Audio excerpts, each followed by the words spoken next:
Today we're going to be talking about psychosis. Now, what is psychosis? Well, I want to give you a simplistic way of looking at that to start with. Okay, and then we're going to get into the exact details of what's said here in DSM-4 and what is to be understood in this particular area, and then we'll even try to see if we can tie it in somewhat with the idea of spirits and things like that in the Bible. Here's sort of a model. All of us are stressed out to a certain degree, right? And in life, there's always going to be stressful factors. And we have sort of three areas. This is what we might call social learning theory, okay? And the first of those areas is we have a person that's trying to meet their basic needs, the need to be loved, the need to be secure, the need to be worthwhile, the need to be significant. And as long as they're trying to meet those needs, even if those needs are somewhat dysfunctional, we sort of say they're operating in a normal mode of life.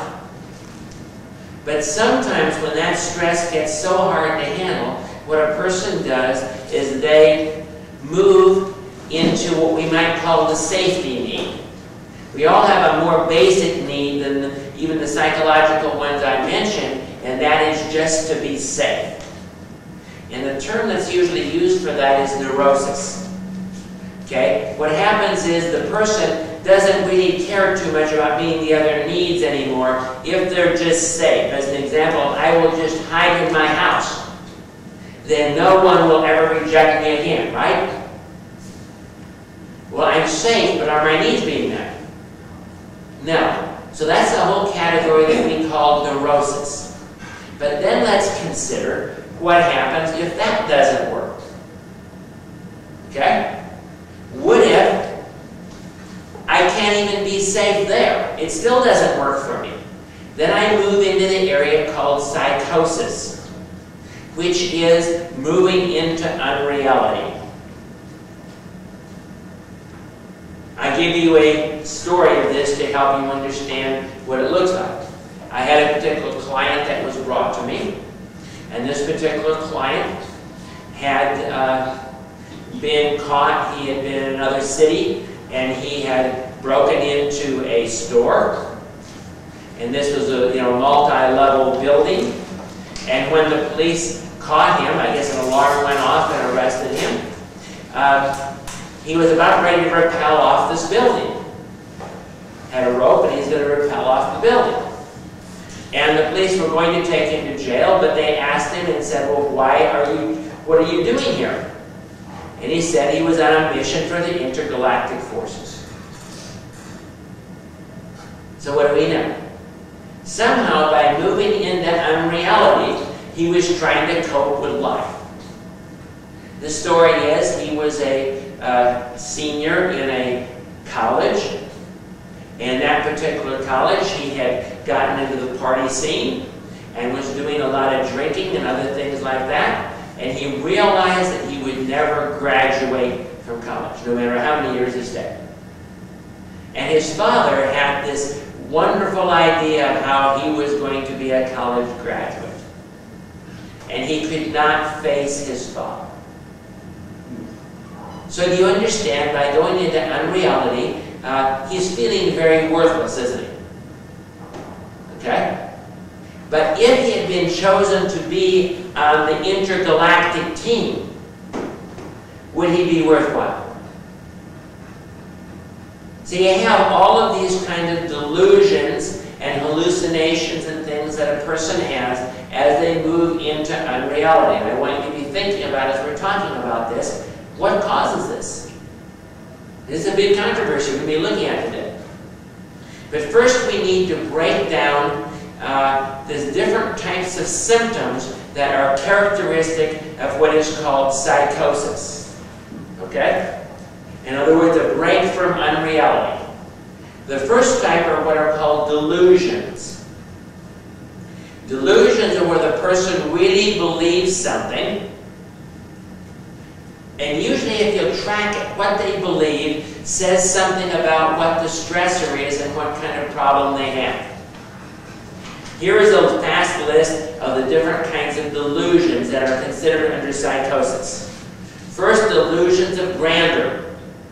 That's what this particular man had, I just mentioned to you. But also, it could be they believe they're God. I have another psychotic person that I work with from time to time, and he believes he is God. Or a movie star, or someone great. Another one can be guilt. A very standard one is they've committed the unpardonable sin. Or they are going to hell. Or they've done some grave error. Ill health. They have some terrible disease. Jealousy. They're convinced that their spouse has been unfaithful. No matter what evidence there is, they know it's the case.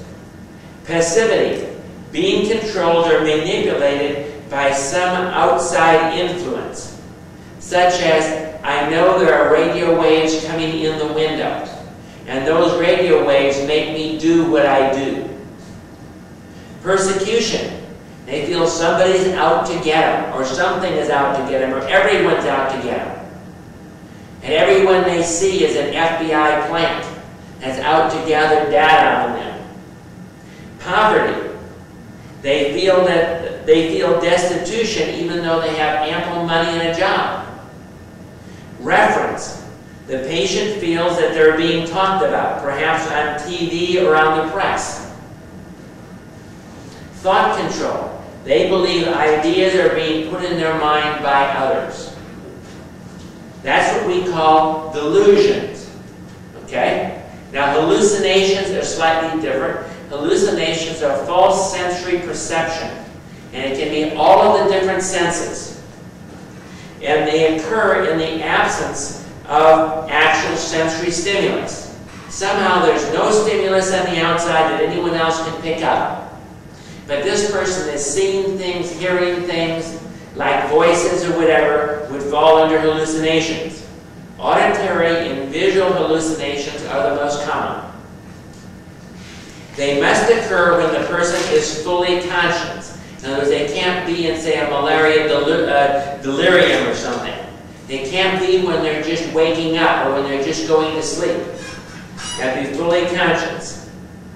And they're not misinterpretation of actual sensory stimuli. In other words, there can't be any stimuli at all. You see what I'm saying?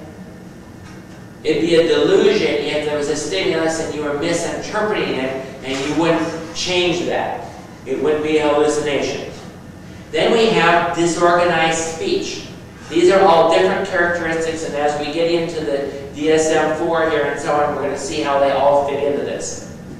These are loose associations governed not by logic, but by rhymes, puns, and other rules not apparent to the observer, or no rules at all. And the communication must be so badly impaired by it that you can't figure out what the person is really saying. You see what I'm saying? It can't be that they're just off a little bit. They have to be off so much that when they're talking, you listen to them for a while, it sounds like they're making sense, but you begin to realize after 5 or 10 minutes, you have no clue what they're talking about, or what the subject is, or where they're going. Okay? They basically derail. They go from one subject to another subject to another subject. Or it might even be the words that rhyme, and they have a whole bunch of rhymes, and when they hit a rhyming word, they switch into that new category as their new subject. Then we have disorganized behavior. Bizarre behavior, which is not goal-oriented or not for any apparent reason. As an example, if all of a sudden in the middle of what I'm doing right now, I go like this. And I stand like that way for an hour. Okay? You have no idea what's going on. You don't know why I stopped. You don't know what that means. That would be considered fairly bizarre behavior in the middle of a lecture, right? Okay? Another would be taking all your clothes off in public, making the sign of the cross 296 times in a row, assuming different postures, like I just mentioned to you. And then we have negative symptoms. A reduced range of expression or emotion. That's what we call flat or blunted affect. effect. In other words, the person is just maybe like this. That's all you see. They don't smile, they don't have any animation, they're just flat. You look into their eyes and you realize they're missing. There's something there, it's just glazed over. Marked, reduced amount of fluency of expression or fluency of speech. The person just doesn't talk. I mean, they're just there. Loss of a will to do things, where they just don't want to do anything. In this case, we're usually talking about they don't take care of themselves, they never brush their teeth, they never take a bath, they never clean themselves, anything. Give the impression that something's been taken away. That's why they're called negative symptoms, because it just seems that as a person, there is something missing. Reduce the apparent textual richness of the parent's personality. They're just flat people. I mean, if you were around them, you would be bored very fast. And you'd know there's something different. This isn't right. Okay? So those are the pieces. Again, what we find out the way the DSM-4 works is that they take different pieces, define them, and then they use them as building blocks to define different mental disorders. The most common mental disorder, and what we call psychotic disorders, is schizophrenia. Schizophrenia is in about 1% of the population. An interesting thing, in about 3% of those that are divorced or separated. So there's other factors in we're going to see as we look at this. What are the criteria for schizophrenia? Now, one of the things I want to make sure you get very clear. Schizophrenia is not split personality. Okay? The idea is it's split thinking. It's the way the person thinks. Sometimes people get this confused with dissociation identity disorder. That because they see the schizo and they see that as split. It has nothing to do with that. Split the thinking is messed up. One schizophrenic that I worked with for a while said it's like he has two tracks of thought going on all the time, and they tend to collide and cross and cause confusion in the way he thinks. Okay? The criteria is a split between thoughts and emotions and withdrawal from reality. The symptoms are at least 1 month. The patient has at least 2 of the following. Delusions, and by the way, if they're very bizarre, like the man I mentioned to you, you only have to have 1. Hallucinations, again, you only have to have 1 if there are 2 voices that are talking to each other, or if they're commenting on the person's thoughts. Like there's another person in there, and they're making comments about the thoughts in the person's head. The speech shows incoherence, derailment, or disorganization.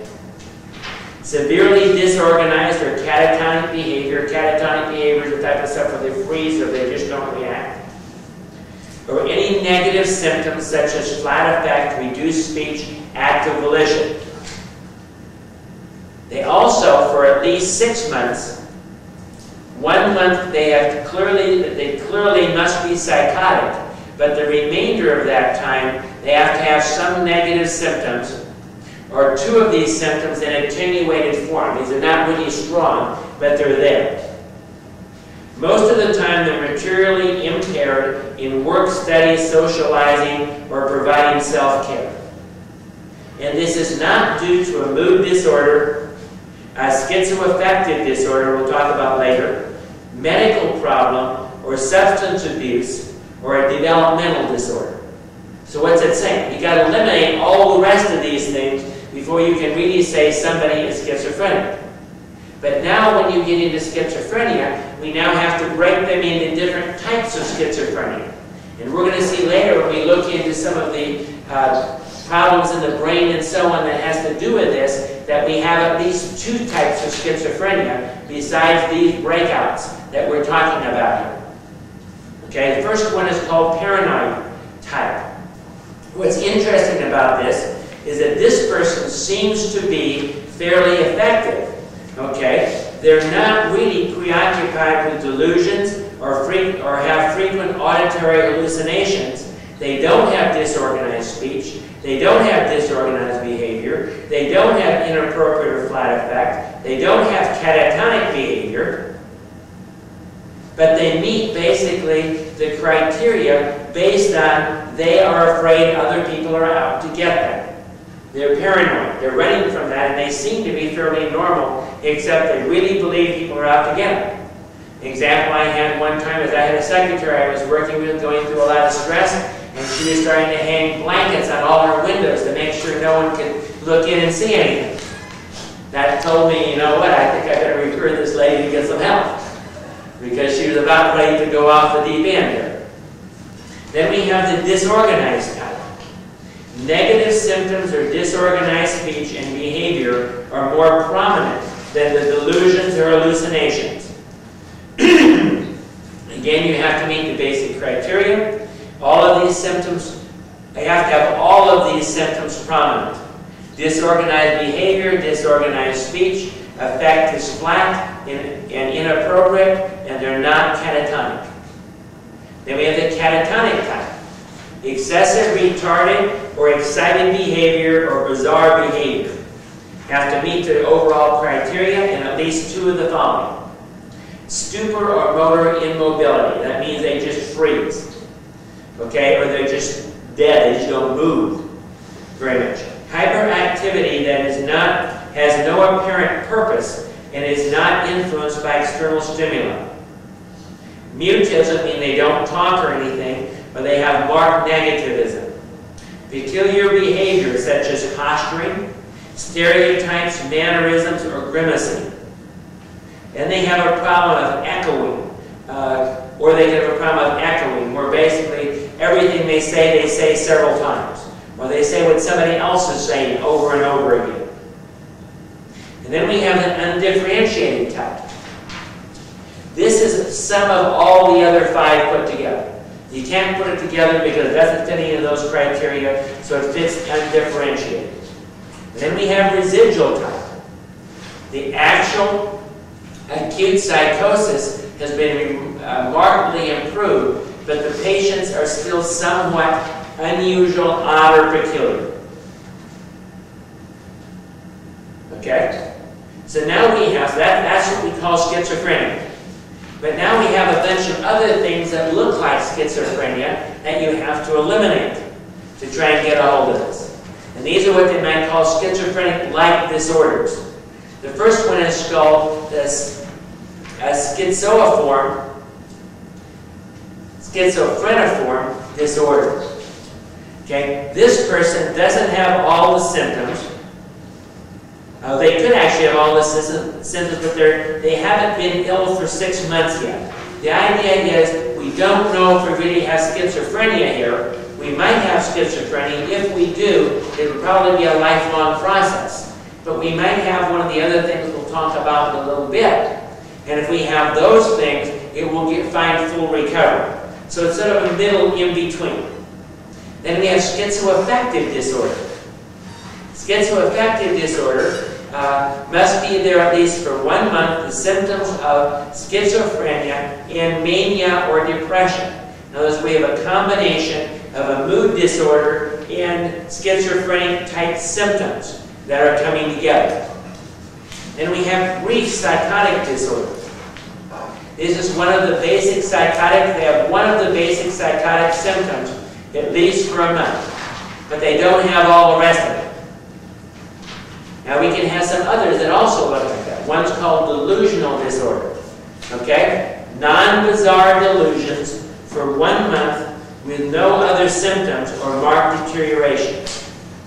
Now one of the keys here is many times delusional disorder starts later in life. Schizophrenia starts earlier in life, around teenage. Here's a very interesting one, and these are very few and far between. Shared psychotic disorder. When the patient develops delusions similar to a relative or close associate that has the same delusions. In other words, they're somehow influenced and they believe what the schizophrenic or what the person with the delusional disorder believes. But they really don't have it. We can also have psychotic disorder due to general medical condition. I'll give you an example of that. I have a particular client I've been working with that has a real sensitivity to chemicals in the environment. And you can see just wherever she comes, her face puffs up, all sorts of stuff happens. But she's bad enough now, she was starting to believe that someone must be following around her, contaminating the environment. And when she got evaluated for that, she came back with all sorts of delusional disorder, all sorts of psychotic behavior. The question is the medical thing causing the psychotic behavior, or is the psychotic behavior causing a somatoform type disorder? You see what I'm saying? And that's a really tough question in that particular area. Substance abuse disorder. A lot of the psychotic behavior is the same. It seems the same as substance abuse. And as we look into this deeper, you're going to see why. Because there are some areas and neurotransmitters and so on we're going to talk about that are going to be the same in substance abuse as they are in these disorders. And then we have psychotic disorder not otherwise specified. What's that for? When nothing else fits, that's where we put the square peg that won't fit in the round hole, right? Okay? Now we have disorders with psychosis as a symptom. These are not called psychotic disorders. These are just things. The other is the primary. They have some of the psychotic symptoms. That would be mood disorders with psychosis, cognitive disorder with psychosis, or personality disorders. And we'll talk about them next week. Then there are some disorders that masquerade as psychosis. In other words, you can think you've got psychosis, but you don't. Now, why are we talking about all this other list? Because these are going to be all the things that are going to confuse you, and you might have a tendency to say, well, I think I have psychosis here, and you don't. Specific phobia. It can be so bad that the person acts so strangely they look like they have psychosis. Mental retardation. Many times can have some psychotic features. They act bizarrely. Somatization disorder. Pseudo-hallucinations and so on. They can be produced, but they don't have the real thing. Fictitious disorder. They feign delusions or hallucinations. Malingering. They feign disorders to obtain money, avoid work, or punishment. Think of King David in the Bible. Remember when he went over to the Philistines? How did he get out of that mess? He acted like a madman. And let slobber come down from his beard and scratched on the gate and all sorts of things. So they thought he was crazy, so they let him go. That would be a case of malingering. Okay? How do we distinguish now schizophrenia from these other disorders? And this is a very important thing. So you're not going to looking and say, well, I think I've got a schizophrenic here, and it's one of these other things here. Okay? Well, there are a number of ways of different things you look at. One is the psychotic symptoms, the delusions, hallucinations, disorganized speech, behavior, negative symptoms must be there, 2 or more of them for at least a month. So you just don't have one person come in here and they have this little episode of 1 day or something, or a few days they're feeling this way. It has to last at least a month. And it has to be there a significant portion of the time. Now, what does significant mean? Big question. Well, it must be present for at least half of the days of a month. Several independent persons must observe it on several days, so it's not just something the person thinks of themselves. And it occurs at times, or it occurs at times that significantly affect the patient, the environment, like screaming in the middle of a social gathering. You know, going to a movie and screaming in the middle of the movie or something would be an example of that. Remember, we only have to have one symptom if they're extremely bizarre, or it's voices talking to each other or commenting. Another thing about the psychotic behavior requires that the patient lack insight into their own behavior. If the patient knows why they're doing what they're doing, then we possibly don't have a psychotic behavior here. The disorganized speech and negative symptoms cannot be due to medicine or other things. The next one is what's called course of illness. If you have real schizophrenia, what are you going to have? Well, it's going to last at least 6 months. It's going to lack precipitating factors or extreme stress. If you have extreme stress or precipitating factors, what are you probably dealing with? One of the other kinds is psychotic disorders. You're probably not dealing with schizophrenia because schizophrenia is normally a lifelong type of situation. No prior history of complete recovery from psychosis. If you've got someone, well, they were believing they were a Martian, and now they're perfectly okay, and now they're believing they're a Martian again, but there's complete recovery in between, you're not dealing with schizophrenia. You're dealing with one of the other types of psychosis. Maybe a brief psychotic disorder. Not good social or job-related history before the psychotic symptoms appear. Normally, the schizophrenia thing, they deteriorate. We'll be looking at stages here in a second. And they deteriorate slowly, okay?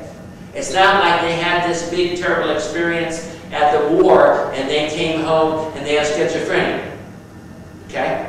And especially if they function fairly well in their jobs or whatever before. Many times it's not schizophrenia. Normally they've never been able to function ill in jobs or social situations or anything like that since they were a teenager. The phases of schizophrenia is prodromal, prodromal phase. That's the deteriorating phase. Then you have the active phase. That's where the symptoms are very, very strong. And then you have the residual phase. That's where the functioning is still impaired, but you don't have all these big symptoms. Recovery is normally better if they function better before, if there was stress or abrupt onset. Consequences of the illness. If they really have schizophrenia, there's going to be social or occupational seriously impaired. Most schizophrenics never marry, and they hold menial jobs. They usually need a coach to even help them hold those menial jobs. And it usually affects the family in some way. Exclusions. It can't be caused by a medical condition. It cannot be caused by substance abuse or a mood disorder. And it doesn't meet other DSM-4 criteria, like bipolar with psychotic features. Another thing is, if lithium has ever helped them recover from this, you don't have schizophrenia. Why? Remember, lithium only works with bipolar. And so you've got a mood disorder here, you at least have schizoaffective. If nothing else, you don't have schizophrenia. If they did use, if lithium helps them recover. Okay? And also, if it starts over about age 40, you're almost sure you're dealing with something else. So that's the picture. I realize that's very rapidly. The picture. Now let's talk about getting down into some nitty-gritty of what kind of things do we know, what have we learned, what are the causes. Genetic disposition. About 10% of close relatives that have schizophrenia develop schizophrenia. But 40 to 60% of identical twins, even if they haven't been brought up in the same family. So what's this telling us? Fairly strong genetic disposition. But does that mean that everybody that has the genes gets it? No. We said 90% of close relatives don't. And even 40 to 60, the other way around, 40 to 60% of identical twins don't get schizophrenia if their twin has schizophrenia. So what does that say? We must have something going on here. There are other environmental factors that trigger this. Okay? Medical model, which is the most predominant one that's looked at here. The main medical theory is excessive dopamine. Okay? Now this is what's called type 1 schizophrenia. Okay? What's the idea? The dopamine receptors, they're either more receptors or they fire too often. And that's what causes the confusion in the brain and in the thinking and in the sensory perceptions, where they're getting things that aren't happening. It's the brain that's causing those things. How did they come up with this? Well, they came up with it when they came up with Haldol and all the antipsychotic drugs. That they found out the effect of Haldol is to block dopamine D2 receptors. Okay, I'm using D2 to help you talk about another drug here in a little bit. What's interesting about this to show you is too little dopamine results in Parkinson's disease. Okay, this is some evidence that's there that this is somewhat true. Okay, and they have drugs for Parkinson's disease. Guess what happens if somebody takes too much of their Parkinson's disease drug? They have schizophrenic symptoms. So it's like the bottom of too little dopamine is Parkinson's, too much dopamine is schizophrenic. Okay? We'll see that's not totally true here in a little bit, but that's been the theory that's been around for a long, long time. We've learned some more things since then. Amphetamine psychosis. How many of you were really listening when we talked about amphetamines, when we talked about drugs? What do amphetamines do? They release all the dopamine, the stored up dopamine in the brain. That's how they get you to get in a higher high. So guess what happens? You got all this excessive dopamine, and now the person acts psychotic. Do you see the tie-in? Of how amphetamines could cause the same kind of symptoms that we have in having too much dopamine in the area of schizophrenia. Okay? Now, part of the theory here is either too much dopamine, or it also could be too many dopamine receptors. Remember, what these drugs do is they block dopamine receptors. Okay? Now we have another thing that's interesting, is that they came up with another, it's called an atypical antipsychotic drug.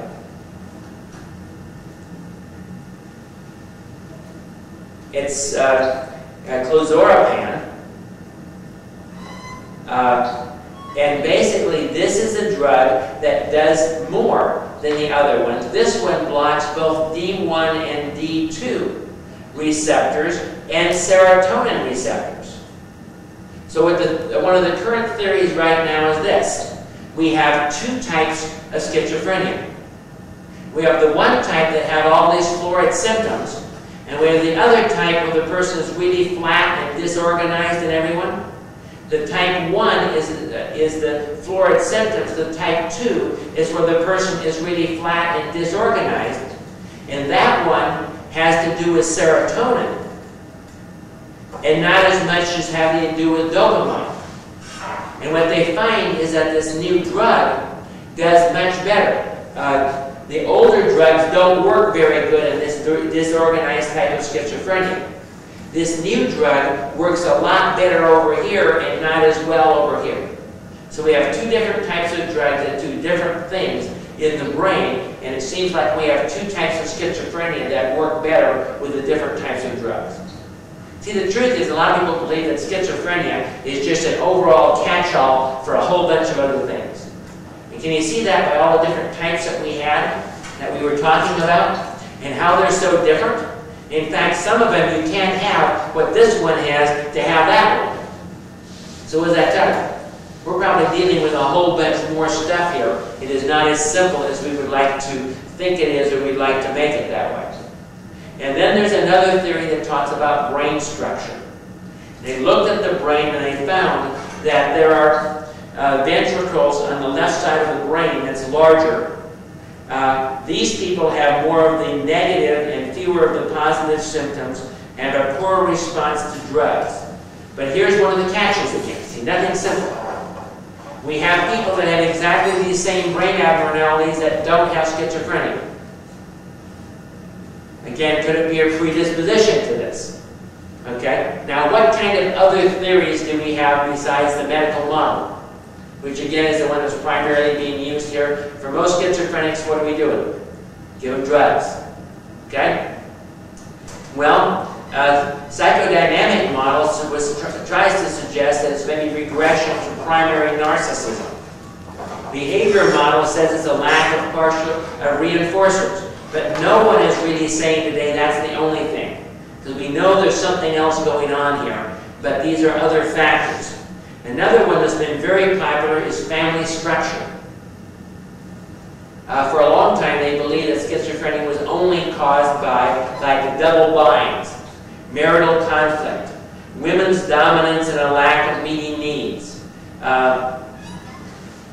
Here's a very interesting one. They have found, and this ties in with the other ones, just very recently, that older fathers that have children, there's a higher level of schizophrenia in the children. So what they're thinking of is that possibly the sperms are mutating more and there's more problem in the sperms for older fathers. And they have a higher level of schizophrenia. That's just a piece of data that people are trying to figure out how do we stick this into this thing? How does this all make sense? So what are we saying? We probably have a multifactorial approach here. That we have certain predispositions, we have certain maybe things in the brain. But remember, the brain is a chemical computer. So which is the chicken and which is the egg? Is the treatment in the family and other things like this causing the dopamine to get out of control in the brain? And do we have multiple different problems here that we're dealing with? So it's a very complex, very interesting thing. Talk about treatment. Okay, in the past, treatment was institutionalization. That's before new drugs came on the market. With the new drugs now, most people end up back in their families or in halfway houses or day hospitals. There are a lot of different things that are done here. One of the problems we have are these drugs. You know, it sort of sounds like, well, the drugs are the answer, right? No, the drugs have a lot of side effects and a lot of problems that are very significant and sometimes fatal. And because of that, and also many times if you're taking these drugs, you've got to take drugs for the symptoms of the drugs and then drugs for those symptoms. And so you have like 3 levels of drugs to try to exist. The truth is today, if you meet a schizophrenic person on the street, you're probably not seeing their schizophrenia. They're seeing their drug responses, is what you're really seeing. Here are some of the different problems. Dystonia, involuntary muscle contractions. Okay, these are different things, real problems. Akathisia, restlessness and agitation. Neuroleptic malignant syndrome, muscle rigidity, fever, altered consciousness, autonomic dysfunction can lead to death. In 0.2 to 2.4% of people taking drugs, they can get that. And then you have the most usual one people know about is Tardive Dyskinesia. Okay? If they take the drug for more than a year, they get involuntary tick-like movement of the tongue, the mouth, of the whole body. This occurs in 20% to some degree or another, possibly higher in the type 2 type of schizophrenia, and it may not be reversible.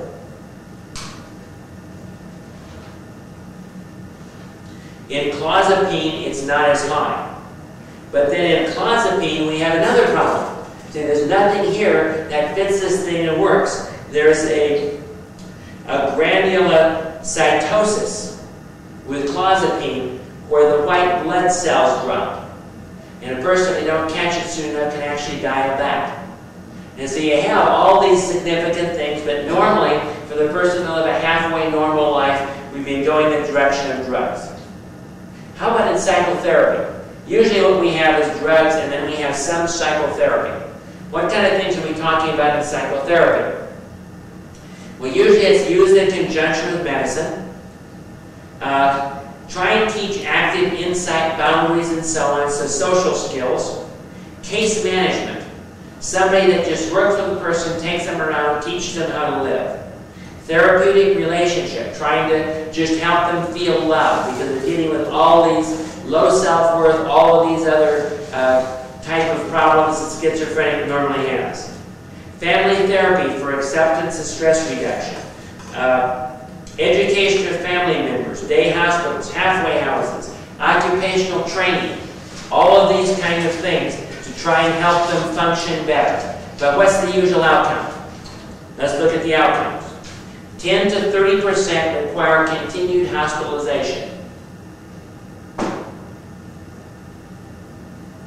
20 to 40% return to their homes on medicine. Most survive on government disability pay and do very little if nothing. 33% of the street people have a severe mental disorder, many times a psychotic disorder like this. 4 to 30% recover completely. And again, the question there is, were they diagnosed right? It's a very confusing thing. It's a very difficult area of diagnosis, particularly between mood disorders and schizophrenia, because the mood disorders can have a lot of psychotic features. Well, let's think about the Bible for a little bit. Do we have any examples of this in the Bible? Closest thing we have is maybe the demoniac and some of the other possession type of situations.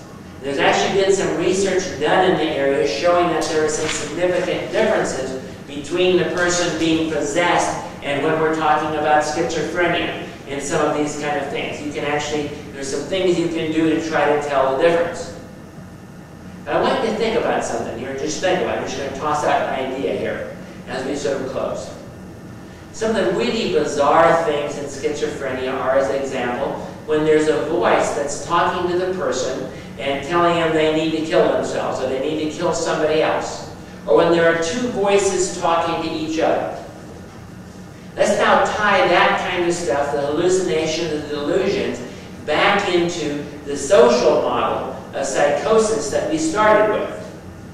Okay, in the social model of psychosis, what did it say? When the person can no longer cope with life, they give up on life. When they give up on life, what do? They quit protecting their mind. They quit trying to evaluate what is coming through their mind. Now, I'm going to suggest from a Bible point of view that opens the person up to spiritual activity. And that the person is no longer blocking thoughts. How many of you have ever had a thought that said, jump off a high building? Well, the schizophrenic is just going to accept that. You see what I'm saying? They're not going to defend themselves from spiritual influences, and spirits pull on the person. Spirits can do some things.